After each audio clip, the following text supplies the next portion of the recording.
গোবর্ধনের ছোঁয়া এবার গৌরভূমে। ধর্মীয় পর্যটনের নতুন আকর্ষণ, পাপমোচন ও প্রেম ভক্তের বিশ্বাস নবদ্বীপে।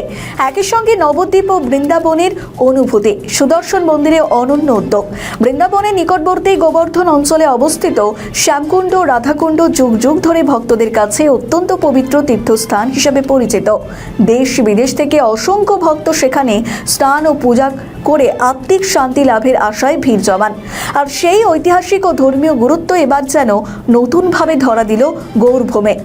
নবদ্বীপের সুদর্শন মন্দিরে বৃন্দাবনের আদলে নির্মিত হয়েছে শ্যামকুণ্ড রাধাকুণ্ডের প্রতিরূপ। মন্দির কর্তৃপক্ষের উদ্যোগে বৃন্দাবনের মূল শ্যামকুণ্ড রাধাকুণ্ড থেকে পবিত্র জল এনে এখানে সংস্করণ করা হয়েছে, যাতে ভক্তরা নবদ্বীপে সেই পবিত্রতার অনুভূতি লাভ করতে পারে। আমাদের এই রাধা সুদর্শন মন্দির স্বাধীনতার আগে থেকেই এই মন্দির আমার ঠাকুরদাদা প্রভুপাদ রসরঞ্জন গোস্বামী এই মন্দির এসে প্রতিষ্ঠা করেছিলেন। তখন আমি শুনেছিলাম যে বাবার কাছে শুনেছি যে এখানে কোনো স্কুল ছিল না, কোনো শিক্ষা ব্যবস্থা ছিল না। আমার ঠাকুরদাদা ডক্টর শ্যামাপ্রসাদ মুখোপাধ্যায়ের সঙ্গে তার খুব সম্পর্ক ভালো ছিল। তো সেই আদর্শে তিনি এখানে প্রথম এসে সুদর্শন হাই স্কুল করেন, তারপরে সংস্কৃত শিক্ষার জন্য টোল করেন, তারপরে মণিমেলা তৈরি করেন, তারপরে প্রাথমিক বিদ্যালয় তৈরি করেন। তাছাড়া এখানে আরো কয়েকটা স্কুল, সরস্বতী মন্দির স্কুল, জাতীয় বিদ্যালয়, নিতাইনগর স্কুল এবং অনেক সঙ্গে উনি জড়িত ছিলেন। এখানে উনি খেলাধুলার ব্যবস্থা করেন, অনেক কিছু ব্যবস্থা করেছিলেন। উনি খুব দেশাত্মবোধে ছিলেন, উদ্বুদ্ধ ছিলেন। তারপরে সেটা ধরেন বাবাও খুব এই ব্যাপারে অগ্রসর হন। বাবা সুদর্শন সেবা সংঘ প্রতিষ্ঠা করেন। এই সুদর্শন সেবা সংঘ বর্তমানে আমাদের যেটুকু সামর্থ্য আমরা মানুষের পাশে দাঁড়াই, মানুষের সেবা করি এবং অন্তর থেকেই করি। দেখনদারি দেখি, আমরা যেটুকু সামর্থ্য আমরা অন্তর থেকে করি, সেবা করি। প্রতি সময় মানুষের পাশে দাঁড়ানো হয়। কত আমাদের বনবাসী আমাদের ভাই বোন আছে, হাজার হাজার ভাই বোন, তাদেরকে আমাদের ধর্মের কথা বলা, তাদের সাহায্য করা, অসুস্থ হলে পাশে দাঁড়ানো, স্কুলে পড়াশোনা করা, খেলাধুলার সামগ্রী দেওয়া, কাপড় দেওয়া, শীত বস্ত্র দেওয়া, হাজার হাজার কম্বল, চাদর, যেরকম আমাদের আসে, আমাদের শিষ্যদের মধ্যে থেকেই আসে। আমাদের এমনি যে বাইরে কোনো সেখান থেকে আসে না। আমাদের সামান্য সংগঠন, কিন্তু আমাদের ইচ্ছা অনেক বেশি। আর আমাদের এই আকর্ষণ হচ্ছে আমাদের জগন্নাথ বিগ্রহ।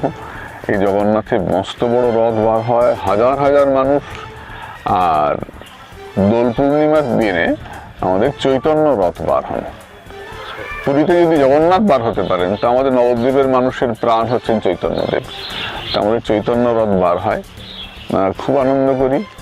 হাজার হাজার মানুষ কীর্তনে মাতোয়ারা হন। তারপরে এই রাধাকুণ্ড শ্যামকুণ্ড দর্শনে প্রতিদিন অনেক অনেক ভক্তরা আসেন।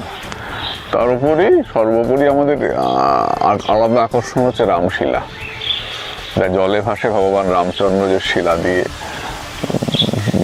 সেতু করেছিলেন, সেই শিলার একটা অংশ এখানে এটা দেখার জন্য প্রচুর মানুষ এখানে আসে। রাধাকুণ্ড শ্যামকুণ্ড যে বৃন্দাবনে রয়েছে, এইখানে যে রাধাকুণ্ড শ্যামকুণ্ডটা আপনারা যে প্রতিষ্ঠা করেছেন, স্থাপন করেছেন, কি অর্থাৎ আমার মা যেমন কোনোদিন বৃন্দাবন যাওয়ার সুযোগ পাননি, তো মাকে আমরা এখানেই রাধাকুণ্ড শ্যামকুণ্ড বানিয়ে সেই স্মরণে করা হয়েছে। এবং যারা বৃন্দাবন যেতে পারেন না, অনেক দুস্থ মানুষ আছেন বা অন্য কারণেও পারেন না, তারা সেই স্মরণে এখানে এসে স্নান করেন।